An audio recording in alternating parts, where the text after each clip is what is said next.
bonjour à toutes et à tous, très heureux d'être là. Vous savez, en fait, il y a une manière très classique, très traditionnelle d'aborder la thématique du rêve, c'est eh bien, de le considérer comme une forme d'imprégnation. Quand le rêve, en fait, va infuser chez les artistes et dans les œuvres, et que eh bien, les images vont s'en trouver comme pénétrées.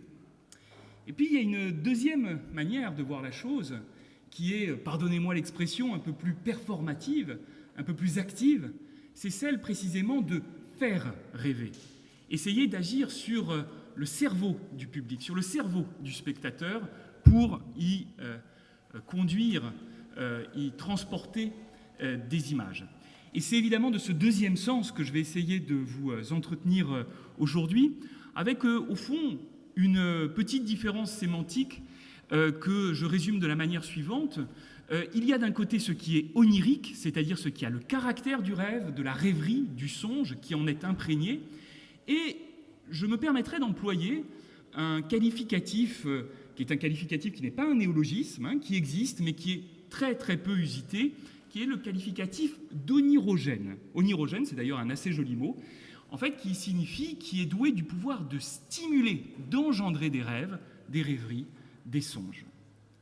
Alors, ce que je vais essayer de vous montrer également, c'est comment eh bien, cette vocation du faire rêver, cette ambition du faire rêver, a été dans un premier temps portée par des idéaux, et en particulier des idéaux esthétiques, et comment eh bien, cette ambition a fini par se retourner contre elle-même et a tourné en sorte de cauchemar dans le monde contemporain. En 1721, Antoine Coipel, qui est alors premier peintre du roi, publie ses discours. Et je précise une chose, c'est qu'Antoine Coipel eh bien, va voir ses discours lus et relus tout au long du XVIIIe siècle, de telle sorte que ce qui est publié en 1721 va faire office de théorie de référence pendant des décennies et des décennies. Et parmi ces discours, il y a un discours qu'il prononce en novembre 1719, et dans lequel il parle du secours mutuel que se portent la poésie et la peinture. Et dans le cadre eh bien, de ce discours, Antoine Coipel, à un moment donné, imagine un homme de lettres, l'homme parfait, qui est en fait un archétype. Il n'a pas quelqu'un de précis en tête, mais c'est l'homme parfait qui est dans un cabinet. Et dans son cabinet, il tombe devant une peinture, et la réaction qu'il a, c'est de dire que ce tableau doit être bien beau, car il me fait rêver, et me fait rêver agréablement. Alors que les choses soient claires, il est impossible, à moins de connaître l'ensemble de la littérature mondiale depuis le début de l'humanité, il est impossible d'être certain d'avoir trouvé la première occurrence d'une expression. Cependant, je pense que, en termes de théorie esthétique, cette occurrence de « cela me fait rêver » vue comme critère d'appréciation d'un tableau, eh bien, 1719, c'est vraiment très très très précoce. Et surtout, ce qui m'intéresse là-dedans, c'est que, pour Antoine Coipel, eh bien, la réaction de cet homme de lettres est d'autant plus importante à signaler que cela se situe dans le cadre d'un cabinet, c'est-à-dire dans un cadre intime, un cadre domestique. Ce n'est pas dans une galerie, ce n'est pas dans un atelier, ce n'est pas dans une cathédrale que cet homme a cette réaction, c'est bel et bien chez lui.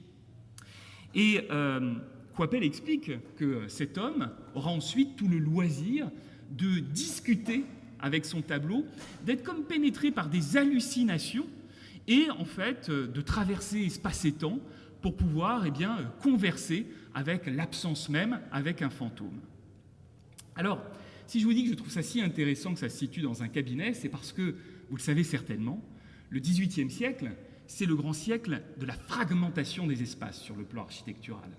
C'est-à-dire que de plus en plus, on va inventer, au fur et à mesure que l'architecture évolue, on va inventer ce grand concept moderne qui est le concept d'intimité. D'où notamment certains ouvrages de référence de Georges Vigarello sur le sentiment d'être soi, sur l'attention qu'on porte à sa propre intériorité, à ses sensations intérieures. Et en effet, même si ce n'est pas valable évidemment à l'échelle de la société européenne dans son ensemble de façon immédiate, entre 1720 et 1780, on voit notamment à Paris les habitats qui sont de plus en plus segmentés, de sorte qu'il y a une privatisation des comportements. Et c'est notamment au XVIIIe siècle qu'apparaît une pièce essentielle, qui est le boudoir. Le terme de boudoir apparaît dans les années 1740. Autre chose qui va vous amuser, jusqu'au XVIIIe siècle, on parle de chambre. Et une chambre peut tout aussi bien désigner l'endroit où l'on dort que l'endroit où l'on se réunit, ce qu'on retrouve par exemple aujourd'hui dans la Chambre des députés. Eh bien, c'est au XVIIIe siècle que naît la précision suivante, la chambre à coucher. Alors, je dois dire à ce titre que on a des illustrations de ce type de décence de l'intimité. Je vous en montre ici deux visuels. L'un de François Ezen, La jeune femme à sa toilette de 1742, qui avait d'ailleurs été présenté dans l'exposition de Georges Vigarello et de Nadège d'Agen, où l'on voit une petite fille, la petite fille d'une maman, qui est chassée par la domestique au moment où celle-ci s'apprête à faire sa toilette. La toilette devient un moment d'intimité et donc potentiellement également de rêverie et de retour sur soi. Ou encore dans la gravure Le Boudoir de Freudenberger, une femme qui s'est endormie et qui est regardée de loin par à la fois une domestique et un homme qui la convoite, et la domestique l'empêche d'entrer dans la pièce. Donc voilà des attestations de l'intimité qui sont visuelles, mais vous en trouvez quantité évidemment dans la littérature de l'époque, et en particulier dans la littérature libertine, où les récompenses sont très souvent d'ordre érotique et sexuel, mais pas seulement. Il y a également des moments d'imaginaire qui sont stimulés par le fait d'être dans des lieux clos, et que ce soit chez Crébillon-Fils, ou chez Vivant Denon, ou bien chez Laclos, vous croiserez, ou évidemment chez le Marquis de Sade, vous croiserez ce type d'occurrence. Alors, ce qui me semble encore plus intéressant à vérifier dans ce cadre, c'est aussi de jeter un œil aux traités d'architecture de l'époque pour bien vérifier qu'en effet, il y ait une sorte de convergence entre cette fragmentation des espaces, cette naissance de l'intimité, et le fait qu'on veuille faire rêver ceux qui sont à l'intérieur de ces espaces.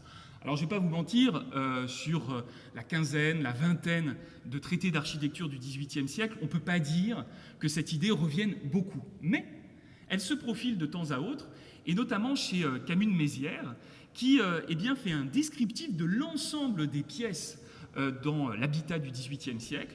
Et comme par hasard, sa pièce préférée, c'est laquelle ? C'est le boudoir. Et il décrit la manière dont il faut aménager un boudoir pour stimuler la rêverie. Et vous voyez, c'est très intéressant parce que le lieu commun qui veut qu'au XVIIIe siècle, on adosse en permanence la rêverie, le rêve, le songe, aux grands espaces extérieurs, la stimulation par le paysage, le sublime, les gouffres, façon rêverie du promeneur solitaire de Rousseau, est non pas contredite, pas du tout, mais en tout cas est complétée par cette naissance de l'onirogénéité dans les espaces domestiques. En 1792, il y a la publication d'un livre très étonnant, que je vous recommande vivement si vous ne l'avez jamais lu. C'est un livre qui s'appelle tout simplement « Voyage autour de ma chambre ». C'est un livre de Xavier de Maistre. Et en fait, ce livre procède de quoi ? Xavier de Maistre est incarcéré dans une prison à Turin. Et en fait, il va interpréter cette expérience de claustration en faisant une sorte de rêverie hallucinatoire, qui est d'ailleurs très proche dans l'esprit, certainement pas dans le style, mais dans l'esprit, de ce qu'on va retrouver ensuite avec le Des Esseintes de Huysmans dans À rebours, ou encore avec Un homme qui dort de Pérec. Il y a quelque chose comme ça, d'une antériorité qui est assez amusant. Et Xavier de Maistre, au fil des chapitres, décrit comment dans sa chambre, il se propulse dans des périples, dans des aventures mentales absolument extravagantes, simplement au contact des moindres détails de son espace intime. Alors il y a bien sûr le lit, il y a bien sûr le mobilier, il y a bien sûr le papier qui va traîner sur une table, mais vous vous en doutez, il y a aussi des choses au mur. Il y a aussi des tableaux et des gravures. Si vous le permettez, je ne vais pas faire le détail de ce que regarde le narrateur de Xavier de Maistre dans Le voyage autour de ma chambre, mais je voudrais juste signaler une chose, un élément. Alors c'est d'ailleurs drôle parce que quand on lit le livre, il y a une ambiguïté, on ne sait pas s'il est face à un tableau, face à une image. Ce qui est certain, c'est que c'est certainement plutôt une reproduction, puisque le tableau qu'il décrit, c'est la dernière fiancée de Raphaël, c'est-à-dire la Fornarina. Et il y avait peu de chances que l'original fût dans sa chambre. Il est donc face à la Fornarina, et là, eh bien, il se met à parler avec le tableau lui-même. Et en particulier, il interpelle Raphaël en lui disant « Raphaël, ton portrait ne pouvait être peint que par toi-même. Quel autre eût osé l'entreprendre? Ta figure ouverte, sensible, spirituelle, etc., etc. » Et puis ensuite, il se focalise sur le tableau et là, il s'adresse à la Fornarina elle-même. Et il lui dit « Malheureuse, ne savais-tu donc pas que Raphaël avait annoncé un tableau supérieur à celui de la Transfiguration? Ignorais-tu que tu serais dans tes bras, que tu serrais dans tes bras le favori de la nature, le père de l'enthousiasme, un génie sublime, un dieu ?» Et au fond, ce que lui reproche le narrateur, c'est d'avoir tué Raphaël, selon une vieille légende de la Renaissance. Alors c'est tout à fait étonnant, puisque en fait, le jeu auquel se prête le narrateur dans le cadre de cette chambre auprès du tableau de Raphaël, c'est exactement au fond ce que décrit sur le plan théorique Coypel en 1719. Alors, je n'ai aucune preuve que Xavier de Maistre ait été un lecteur de Coypel, et ce n'est pas l'important. L'important, c'est de voir cette espèce de généalogie, ce fil qu'on vérifie entre 1720 et 1790, et il y a d'autres exemples en la matière. Je voulais quand même préciser une chose importante sur le XVIIIe siècle.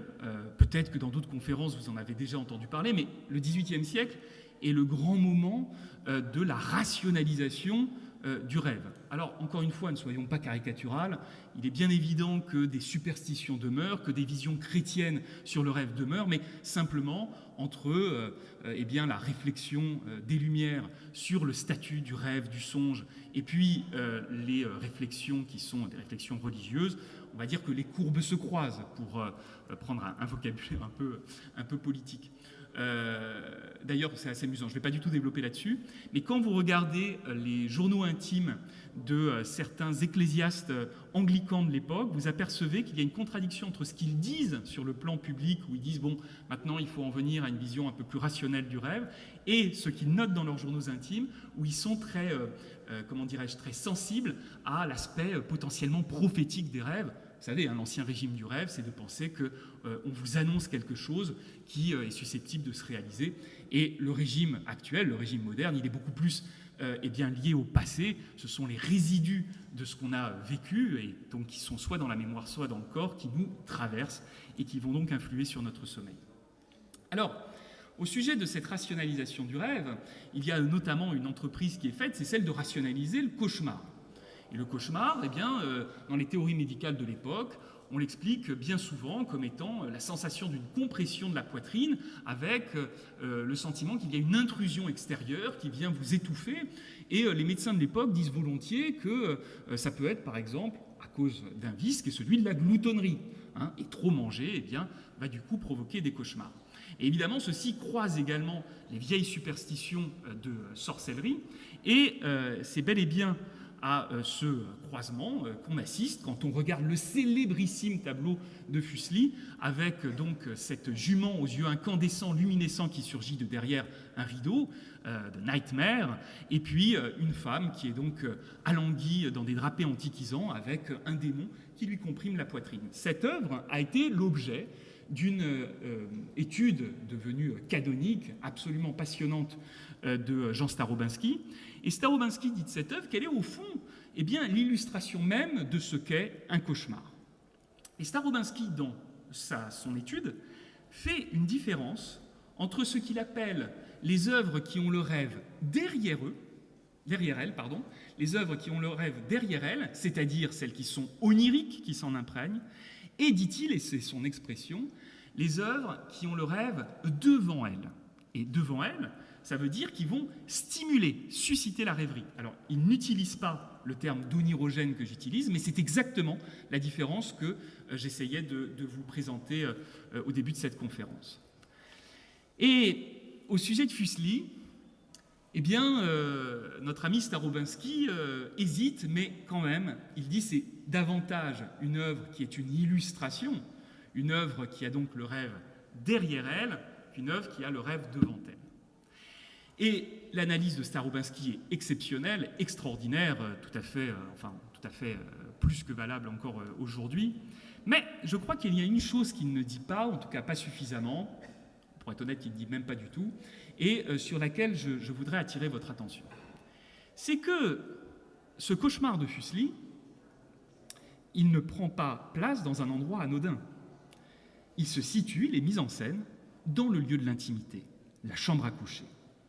Et c'est ce qui fait toute la différence entre les grandes scènes cauchemardesques, canoniques qu'on peut avoir, disons, dans le champ religieux, notamment au XVIe siècle, si vous pensez à Bosch ou à Bruegel, et la nature de cette œuvre-ci. C'est qu'en fait, cette œuvre, elle fait anticiper à son public l'endroit que lui-même va retrouver le soir au moment où il va s'endormir.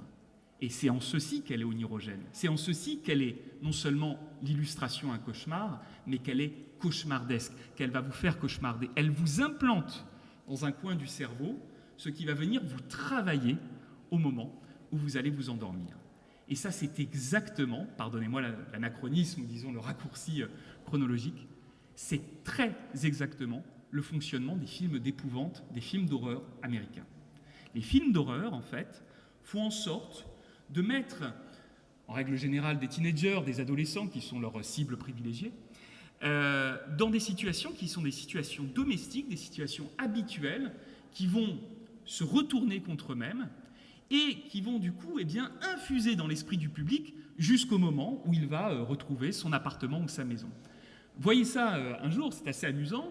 Il y a deux écoles en fait de films d'horreur. Il y a soit ceux qui se situent sur la côte ouest des États-Unis, c'est-à-dire dans des pavillons, soit sur la côte est des États-Unis, c'est-à-dire dans des grands immeubles, façon Rosemary's Baby de Roman Polanski. Avec donc à chaque fois cette intimité qui est comme diabolisée. Donc vous voyez, là-dedans, il y a un faire cauchemarder qui est, je crois, très intéressant. Je voulais également évoquer, au titre du film d'horreur, quelque chose qui vous amusera, qui est vraiment pour moi le paroxysme.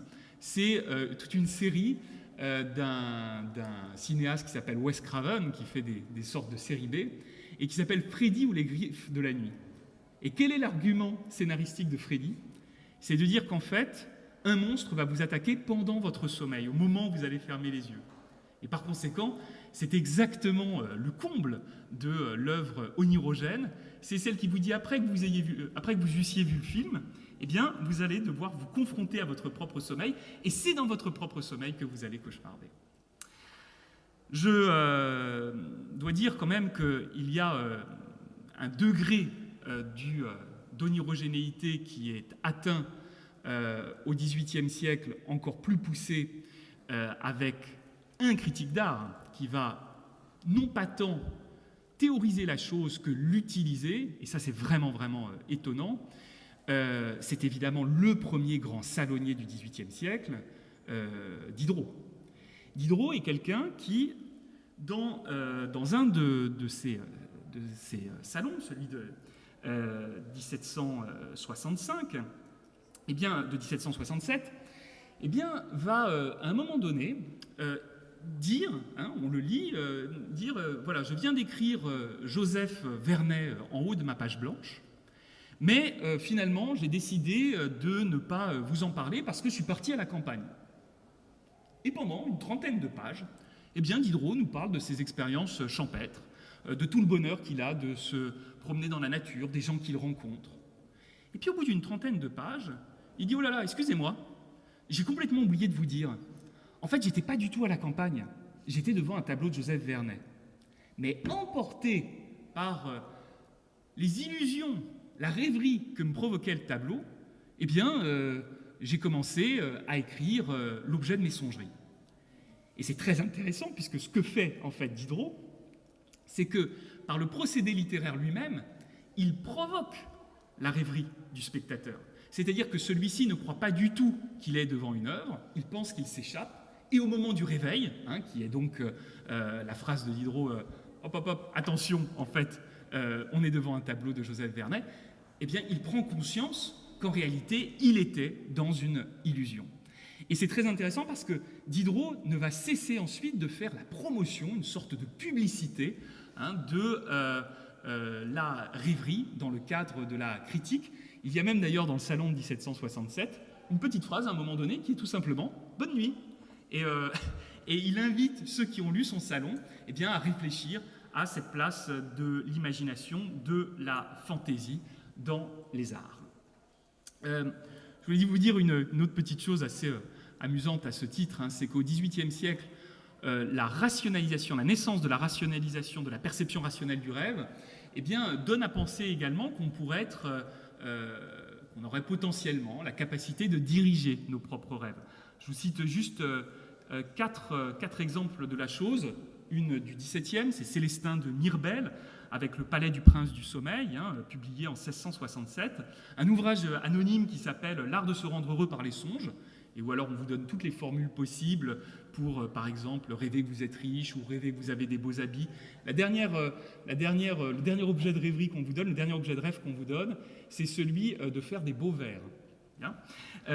Vous avez un petit peu plus sérieux Benjamin Franklin avec l'art d'avoir des songes agréables en 1772, puis au XIXe siècle, Léon d'Hervet de Saint-Denis qui va publier Les rêves et les moyens de les diriger. Mais évidemment, à chaque fois, c'est un peu décevant, puisque en dehors des manuels, je dirais, de saltimbanque, qui sont là en fait simplement pour faire croire à son lecteur qu'en mélangeant des potions diverses et variées, on va pouvoir vraiment construire une image mentale.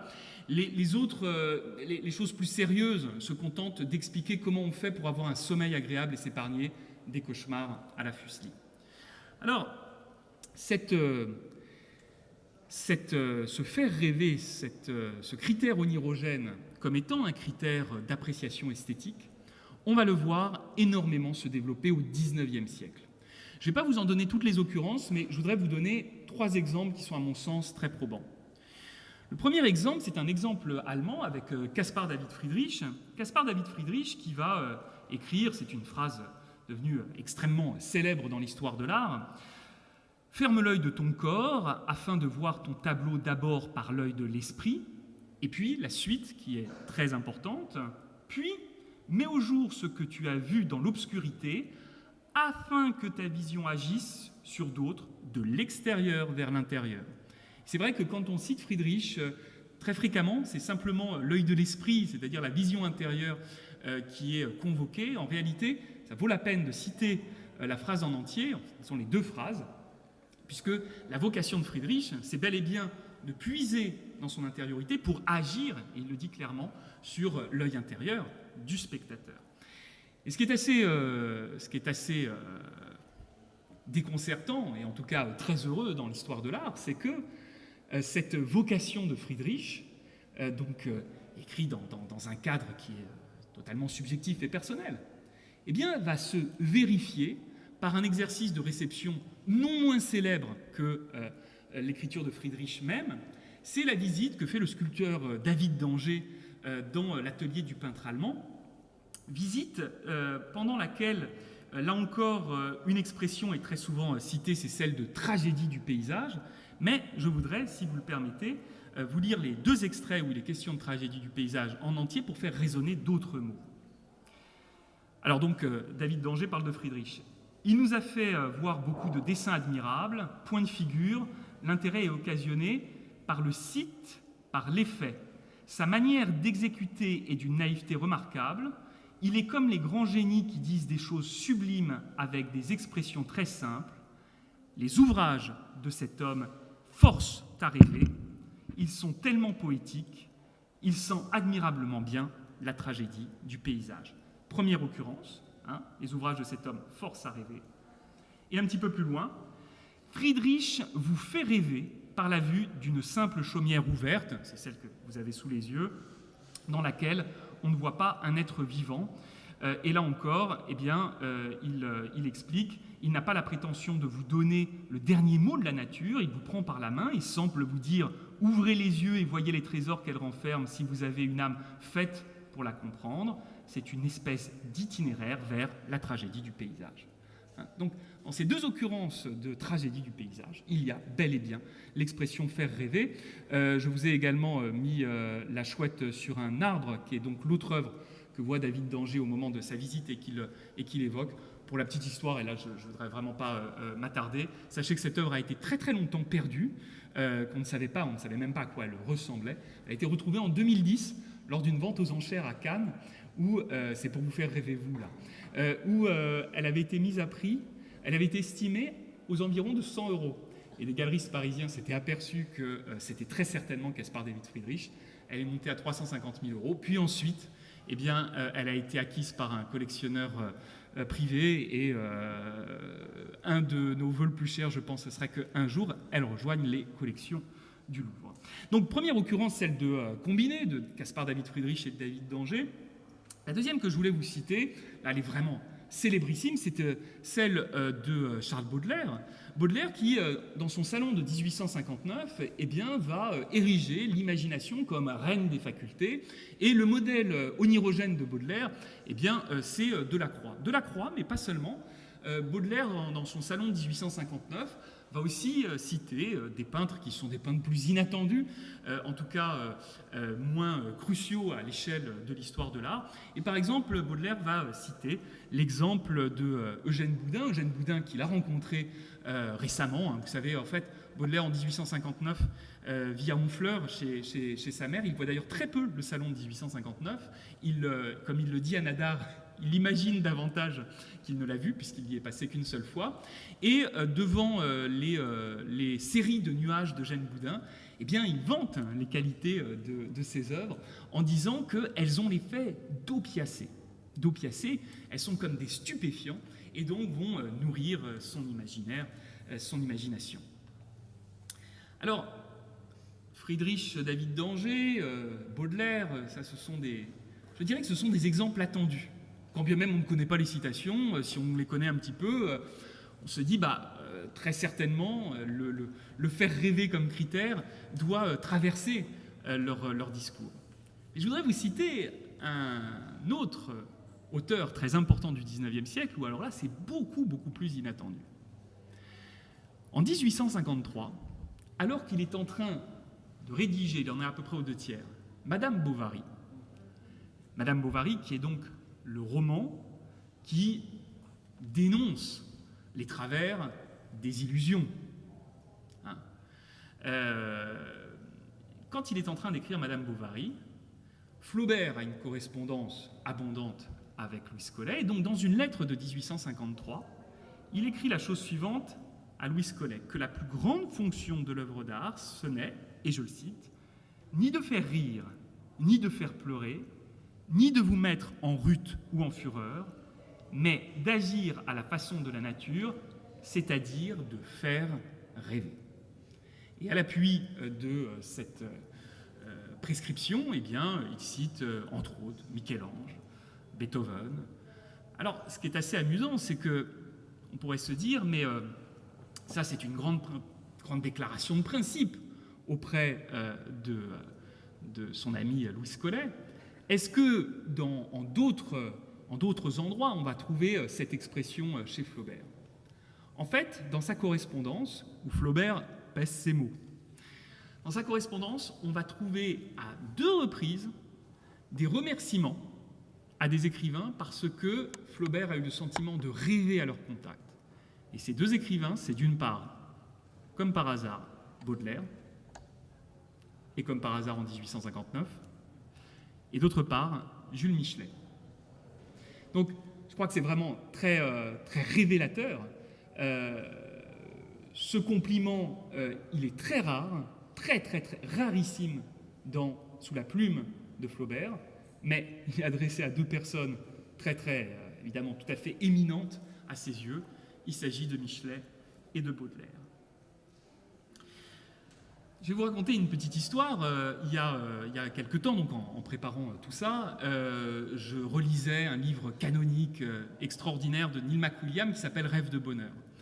Dans Rêve de bonheur, Neil McWilliams, qui est un historien de l'art américain, cite à un moment donné un critique d'art qui n'est pas connu du grand public, qui s'appelle Gabriel Désiré Laverdon. Alors Gabriel Désiré Laverdon, au XIXe siècle, c'est quand même un historien, c'est quand même un critique important, parce qu'il fait partie de la mouvance fouriériste, c'est-à-dire des grands réformateurs de la société qui ont des ambitions qu'on peut qualifier d'utopiques si on veut, en tout cas qui sont des ambitions d'harmonie universelle. Et Gabriel Désiré Laverdon, à un moment donné, et Neil McWilliams le cite, il dit voilà, que faire rêver pour un artiste, c'est transporter le paradis passé dans l'avenir. Et je suis quand même, évidemment, allé voir à la source l'extrait de Gabriel Désiré Laverdon, qui est parfaitement cité par Neil McWilliams.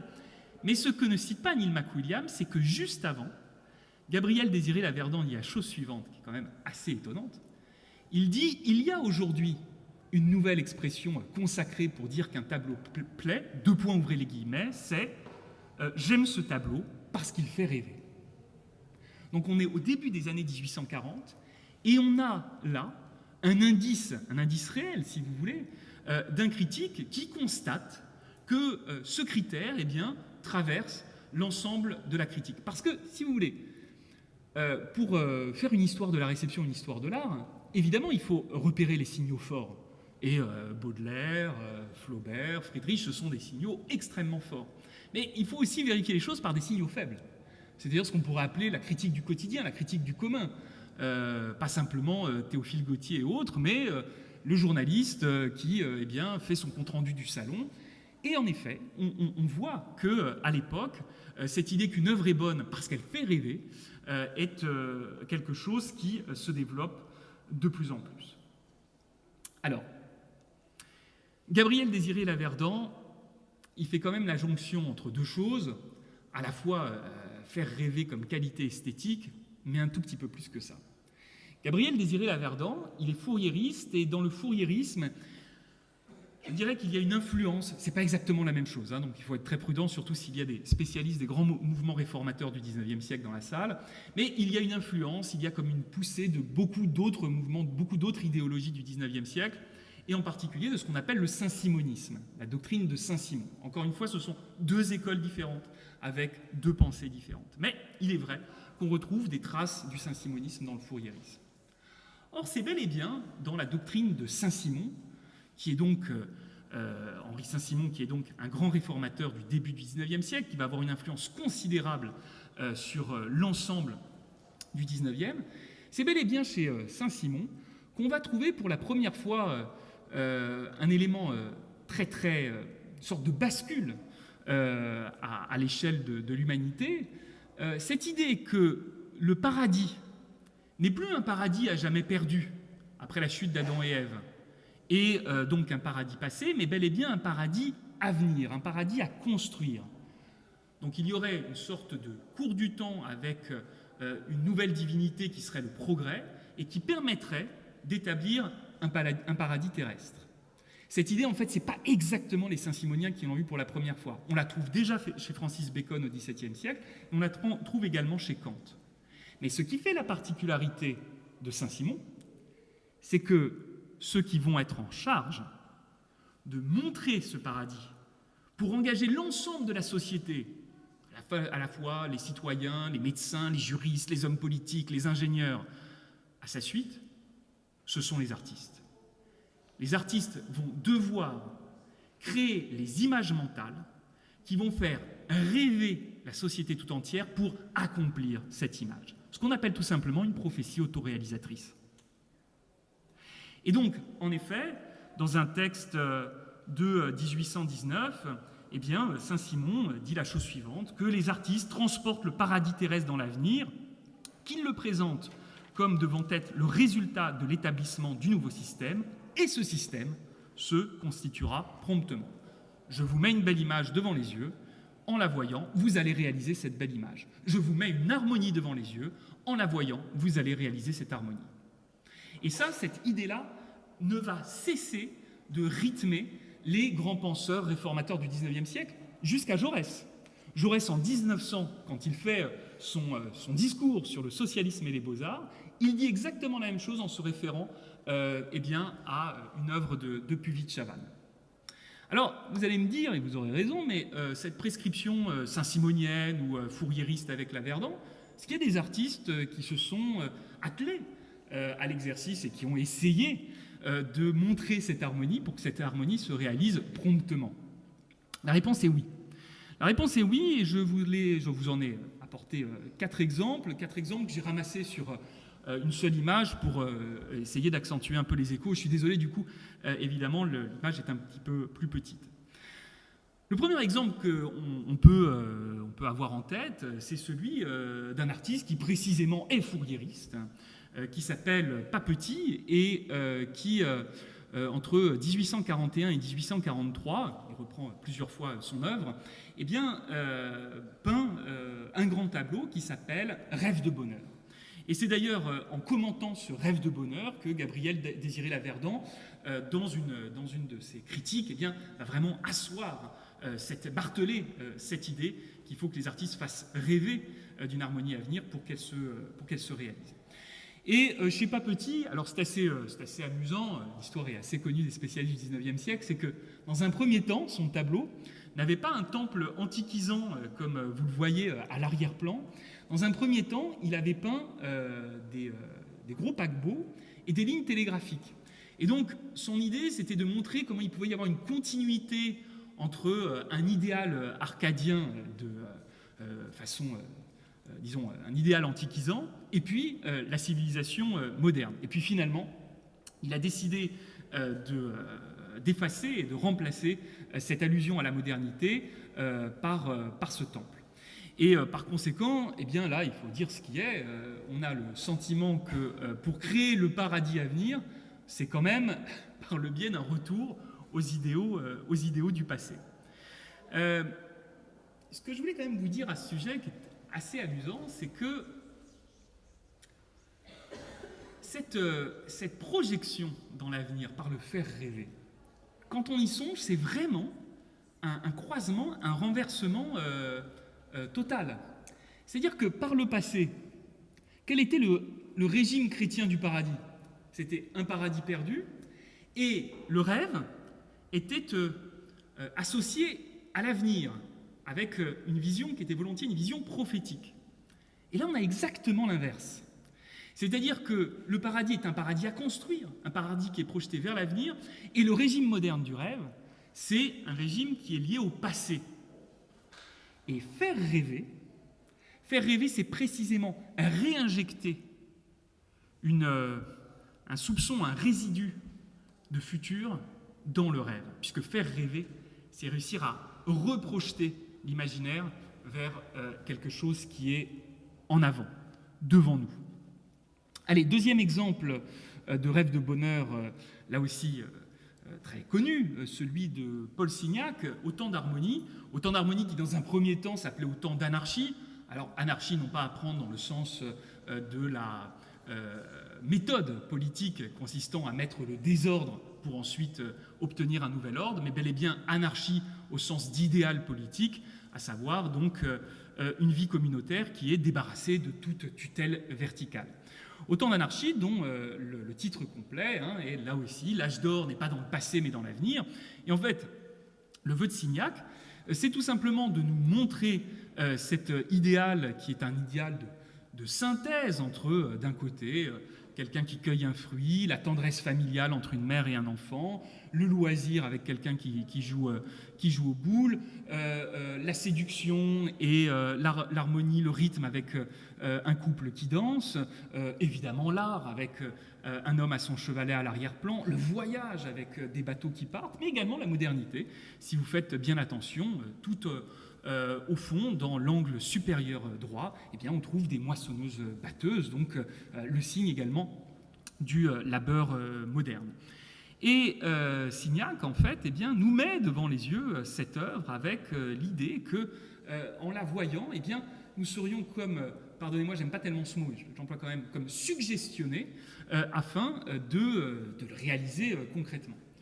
Alors, si j'emploie ce verbe de suggestionner, c'est que les années 1890, c'est aussi la grande époque des expériences sur l'hypnose, d'expériences très sérieuses, très concrètes, hein, notamment à la Salpêtrière avec Charcot, mais également avec l'école de Nancy et Bernheim. Et c'est d'ailleurs entre Charcot et Bernheim que un certain Sigmund Freud fait ses classes, et il est très impressionné par ces expériences où bien on va hypnotiser des sujets pour Charcot qui sont des sujets malades, et où on va instiller dans leur cerveau des suggestions pour qu'ensuite ils les réalisent au point qu'il y a ces dangers. Potentiellement, on pourrait demander à quelqu'un de devenir un meurtrier par le biais de l'hypnose. Et en fait, toute cette recherche sur la suggestion, on va la trouver non seulement dans le champ médical, mais également dans le champ philosophique. Vous allez retrouver notamment chez quelqu'un comme Bergson, sa thèse de philosophie va être très très imprégnée de cette problématique du rêve, de l'imagination et de la suggestion. Vous allez la retrouver chez quelqu'un comme Paul Souriau. Vous allez également la retrouver chez un auteur qui est devenu totalement occulté par tout le monde. Je l'ai trouvé nulle part, il est passionnant.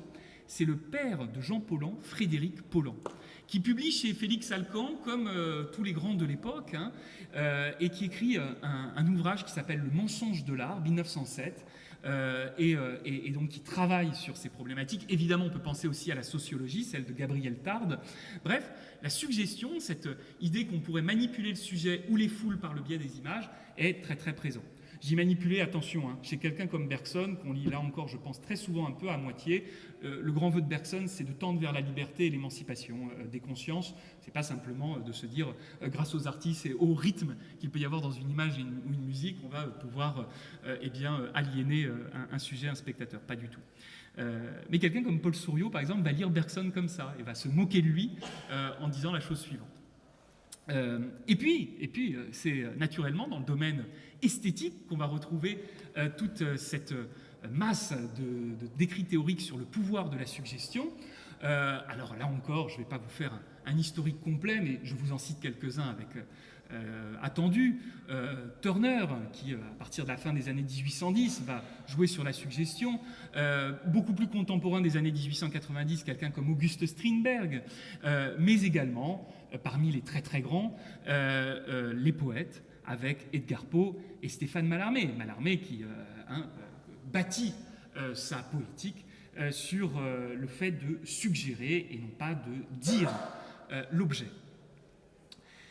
Et donc, Signac, qui est très attentif à toutes les théories de son époque et par sa touche divisionniste, très clairement cherche à intégrer l'effet d'intensité maximale qu'il pourrait y avoir sur le cerveau de son spectateur pour qu'il s'imprègne véritablement de l'image et réalise l'harmonie qu'il a sous les yeux. Un troisième exemple qui, pour le coup, est directement issu de Signac, et pour cause, puisque Matisse, qui dans un premier temps n'était pas très apprécié de Signac, vient à sa rencontre à Saint-Tropez et s'empresse de faire une œuvre divisionniste qui ressemble beaucoup à celle de Signac, même si sa touche est beaucoup plus ample, avec Lux, calme et volupté, qui sont expressions tirées de Baudelaire, et dans laquelle on va retrouver, là encore une fois, des éléments arcadiens qui sont une invitation pour le spectateur à s'y conformer et à réaliser ce rêve. J'y reviens dans une seconde, je fais juste un tout petit passage par une œuvre, alors là pour le coup beaucoup moins connue, en dehors de ceux qui sont allés voir l'excellentissime exposition actuelle au musée d'Orsay sur les artistes baltes, une œuvre de Yanis Rosenthal qui s'appelle Arcadie, œuvre de 1910, c'est celle sur laquelle il y a le curseur, c'est celle donc qui est en bas à droite.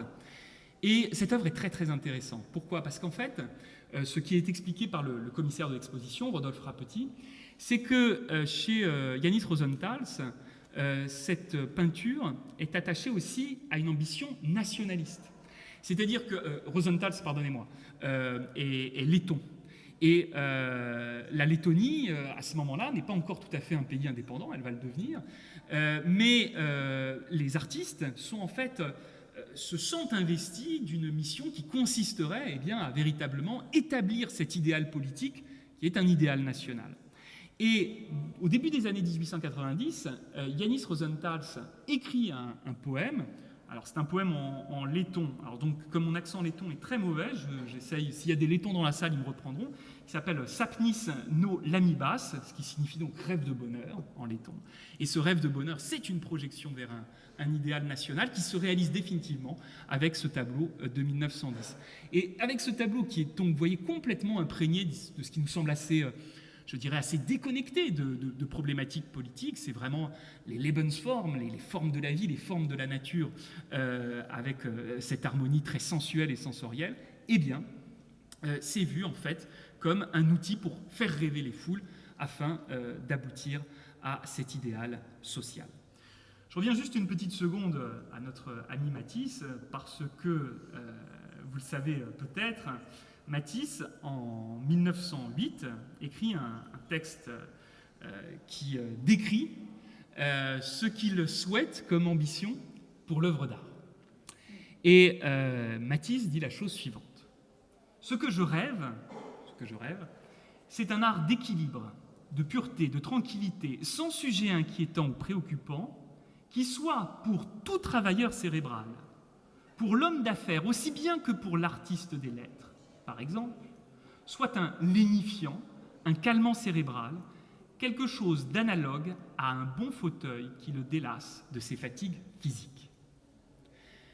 Et ce texte est tout à fait stupéfiant, puisque ce que décrit Matisse, avec cet homme dans son bon fauteuil, en train de regarder son tableau et de se délasser de ses fatigues, c'est en fait exactement ce que va devenir le cauchemar publicitaire.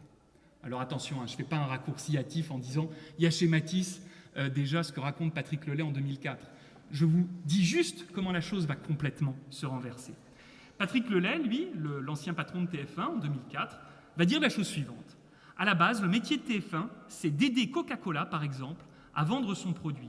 Or, pour qu'un message publicitaire soit perçu, il faut que le cerveau du téléspectateur soit disponible. Nos émissions ont pour vocation de rendre ce cerveau disponible, c'est-à-dire de le divertir, de le détendre pour le préparer entre deux messages.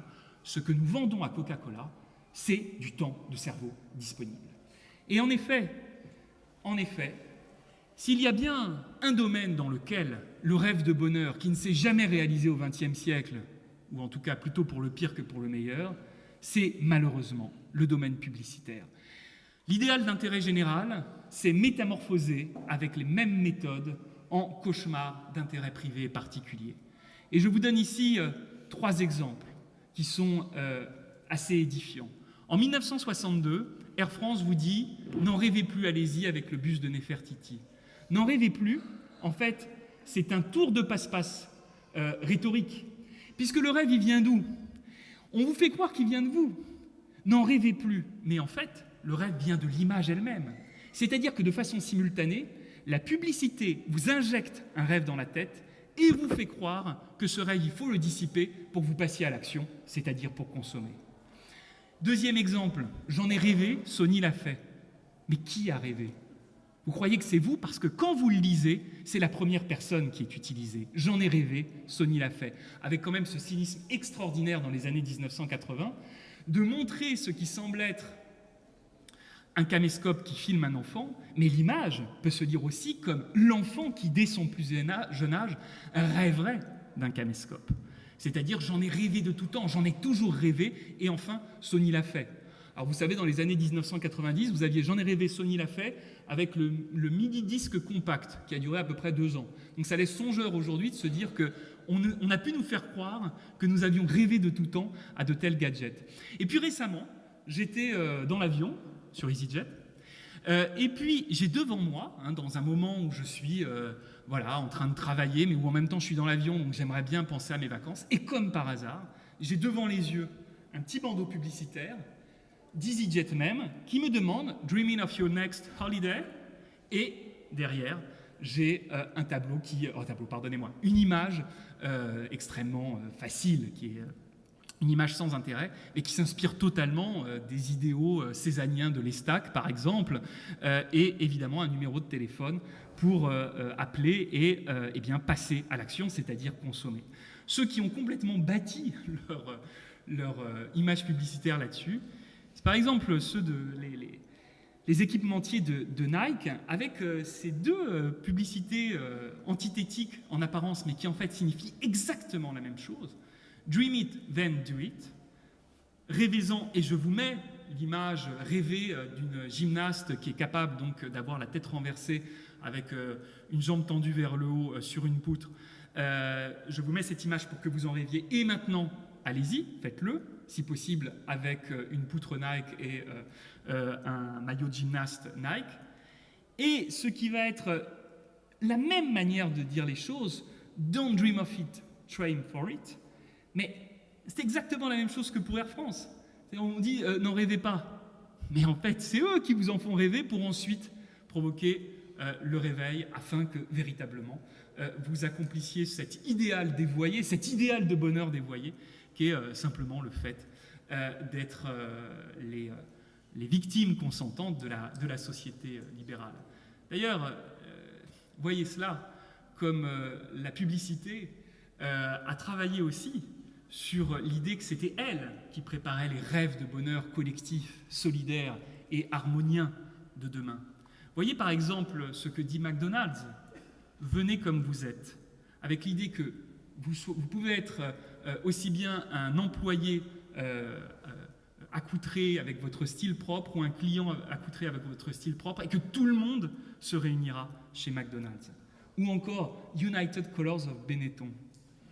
Comme si, en effet, grâce à Benetton, il y aurait une réconciliation des peuples.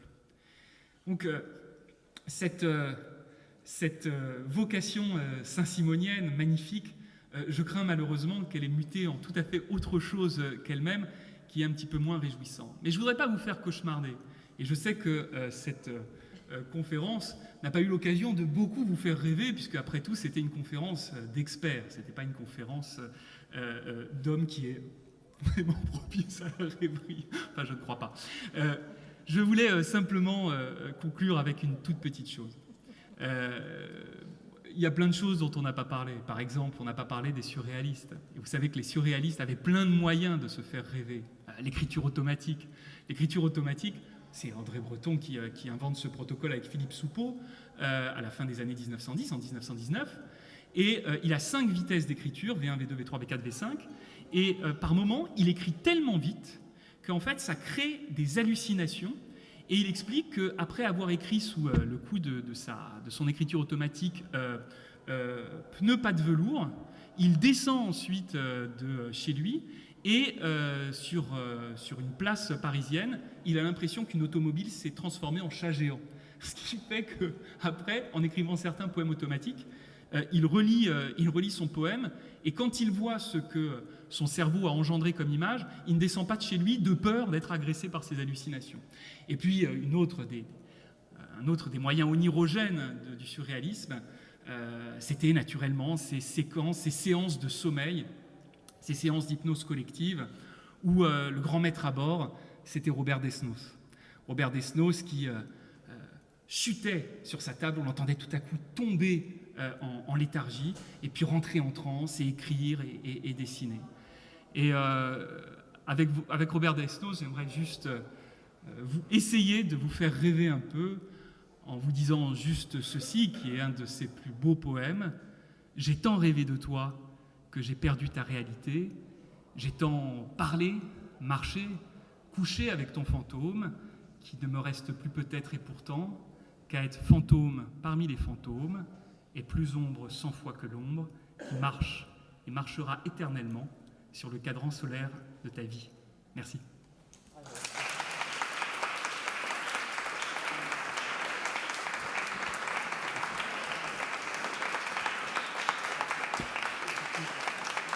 Thank you.